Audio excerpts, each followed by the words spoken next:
কাশবনে ঘুরতে কার না ভালো লাগে। আমাদের মাওনার কাছে যে এত সুন্দর কাশবন ছিল সেটা আমার জানাই ছিল না। আর এই কাশবনে যদি আপনারা আসতে চান তাহলে কিভাবে আসবেন এই ভিডিওর মাধ্যমে জানতে পারবেন। আর উত্তরা বা দিয়াবাড়ি গিয়ে আপনাকে দেখতে হবে না কাশবনের সৌন্দর্য। এখন থেকে মাওনার খুব কাছ থেকেই কিন্তু আপনারা এই কাশবনের সৌন্দর্যটা দেখতে পারবেন। তো আমরা যেই কথা সেই কাজ, তাস্তবা, তাস্তবার মামুনি এবং তাস্তবার খালামুনিকে নিয়ে কাশবন দেখার জন্য বের হলাম। তো সর্বপ্রথম এখান থেকে আমাদেরকে চলে আসতে হবে, আমরা যদি মাওনা থেকে আসি তাহলে সলিংমুর বাজারে। আর সলিংমুর বাজার আমাদের মাওনার আশেপাশে যারা আছেন তারা প্রত্যেকে কিন্তু সলিংমুর বাজার চেনেন। আর সলিংমুর বাজার থেকে চলে আসতে হবে মেডিকেল মোড়। সলিংমুর বাজার থেকে মেডিকেল মোড় চলে আসার পর হাতের ডানে যে রাস্তাটা গিয়েছে এই রাস্তাটাই হচ্ছে কাশবনে যাওয়ার রাস্তা। এটা হচ্ছে নয়নপুর যাওয়ার যে রাস্তাটা রয়েছে সেই রাস্তাটা। আর যদি নয়নপুর থেকে আপনারা আসেন সেক্ষেত্রে কিন্তু আপনাকে অবশ্যই চকপাড়া আসার যে রাস্তাটা রয়েছে সেই রাস্তায় কিন্তু আপনাকে আসতে হবে। তো এখন আমরা আছি মেডিকেল মোড়ে। মেডিকেল মোড় থেকে আমরা চলে যাচ্ছি একদম সোজা সোজা সামনে যেই পাথারটা রয়েছে সেই পাথারের সামনে কিন্তু এই কাশবনটা। তো এখানে কিন্তু একটা সিরামিক্স ফ্যাক্টরি রয়েছে, গ্রেট ওয়াল সিরামিক্স নামে। তো এই সিরামিক্স ফ্যাক্টরির ঠিক সামনেই কিন্তু আমাদের এই কাশবনটি অবস্থিত। এই কাশবনে যদি আপনাকে আসতে হয় তো অবশ্যই যে কোনো অটো বা সিএনজি আলাকে যদি আপনি বলেন মেডিকেল মোড় এসে বা নয়নপুর এসে যে গ্রেট ওয়াল সিরামিক্স এর সামনে যাব, তাহলে কিন্তু আপনাকে এখানে এনে নামিয়ে দেবে। তো এখানে কিন্তু বৃষ্টি হওয়ার কারণে এই পর্যন্ত পানি চলে আসছে। তো আমাদের কিন্তু এই পানিটা পার হয়ে কিন্তু কাশবনে যাওয়া লাগছে। আসছিলাম কাশ বাগান দেখতে, আর বাকিটা ইতিহাস। এই যে পানি, আর এই পাশেও পানি, এই যে এই পাশেও পানি।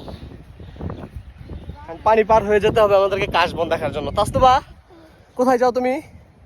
ফাইনালি কিন্তু আমরা চলে আসছি কাশবনের একদম ভিতরে। তো আস্তে আস্তে যত ভিতরের দিকে যাচ্ছি ততই কিন্তু কাশবনটা কিন্তু ভারী হচ্ছে, আর কাশফুল গুলো কিন্তু চোখে পড়ছে বেশি। তো এই পাশে প্রথমে যে পাশ দিয়ে আমরা ঢুকেছি সেই পাশে কিন্তু একদম কাশবন ছিল না বললেই চলে। তো এখানে কিন্তু অনেকদিন যাবতই মানুষ আসতেছিল, ছিটতেছিল, অনেকে কিন্তু কাশবন কেটে ফেলছে অনেকগুলা।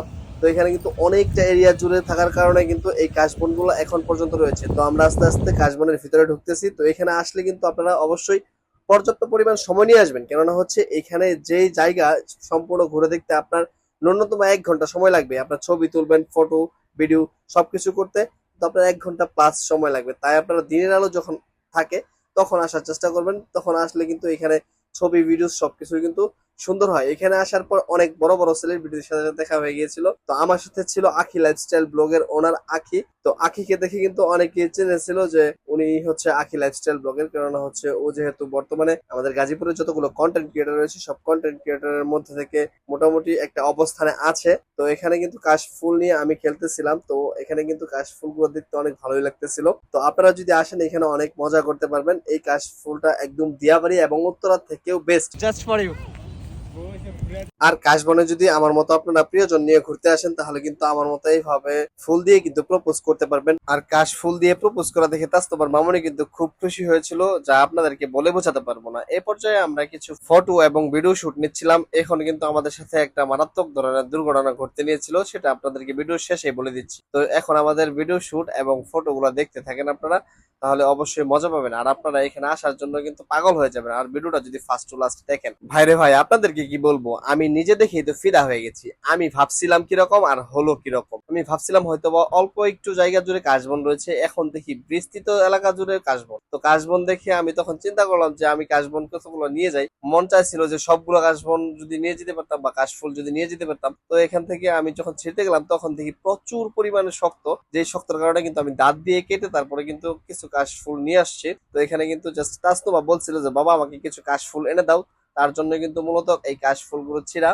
আমি এইভাবে কাশফুল গুলো ছিঁড়তেছিলাম দেখে কিন্তু আপনাদের ব্লগার আফা যে আখি লাইফস্টাইল ব্লগের ওনার আখি কিন্তু বলতেছিল যে ভাইয়া এটা কি নিনজা টেকনিক কিনা। তো এটা যদি নিনজা টেকনিক হয় তাহলে যদি আমার মতো কারো যদি ধারালো দাঁত থাকে তাহলে কিন্তু আপনারা এইভাবে কাশফুল গুলো ছিঁড়তে পারবেন। অনেক অনেক অনেক অনেক যারা কাশবনে ঘুরতে আসবেন তারা অবশ্যই মানসিক প্রস্তুতি নিবেন, কেননা হচ্ছে এখানে কিন্তু দুইবার পানি পার হয়ে কিন্তু আমাদের এখানে আসতে হয়েছে। তো কিছু পেতে হলে কিছু কষ্ট করতে হয়, এটা অবস্থা। এই যে মহিষ, এই মহিষটা দৌড়ানি দিচ্ছিল, পাগলা মহিষ। আমাদের ঘোরাফেরা শেষ, এখন চলে যাব মহিষের দৌড় খেলাম। মহিষের দৌড়ানি খেয়ে আমরা চলে যাচ্ছি। আমাদের কাশবন ঘোরা শেষ, অনেকটা এরিয়া জুড়ে কাশবন। তো আজকের স্পন্সর হচ্ছে আমাদের আখি লাইফস্টাইল ব্লগের ওনার আখি। ভিডিওর শেষ পর্যন্ত আমাদের সাথে থাকার জন্য অশেষ ধন্যবাদ। আর আমাদের পেজ থেকে যদি আপনি নতুন দর্শক হয়ে থাকেন তাহলে অবশ্যই আমাদের পেজটাকে ফলো করে দিবেন। আর ইউটিউব চ্যানেল থেকে দেখে থাকলে ইউটিউব চ্যানেলটাকে সাবস্ক্রাইব করে দিবেন। সর্বোপরি সকলের সুস্থতা এবং দীর্ঘায়ু কামনা করে নেক্সট ভিডিও পর্যন্ত সবাই ভালো থাকবেন। আল্লাহ হাফেজ।